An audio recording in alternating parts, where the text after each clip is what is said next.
ምርጫችን እንደሆነ ካልገባችሁ መንገዳችን ለየቅል ነው የሚሆነው። ሰላም እንዲመጣ እንለምናለን፣ ሰላም እንዲመጣ እንሰራለን። ሰላም እስኪመጣ ግን አንቀመጥም፣ እናለማለን። ምርጫችን እንደሱ ነው። ብዙዎች ሰላም እያሉ ኢትዮጵያ ውስጥ ባለፉት 100 ዓመታት ሰላም አልነበረም። አሁን ፌስቡክ እና ዩቲዩብ ስላለ በየቀኑ ስለምንሰማው ነው እንጂ የበዛው ሰላም አልነበረም። የአፄ ቴዎድሮስ ታሪክ ዘመቻ ነው።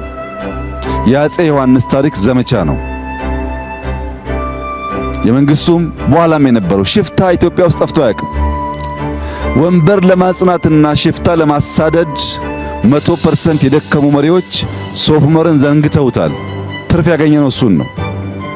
ሽፍታ ባህል ስለሆነ እያጠፋ ነው። በአንድ እጃችን እናለማለን ካላልን በቀር ራሱ የምንመኘውን ሰላም አናመጣም፣ አናጸናም። ሰላም ከልማት ውጭ አይጸናም።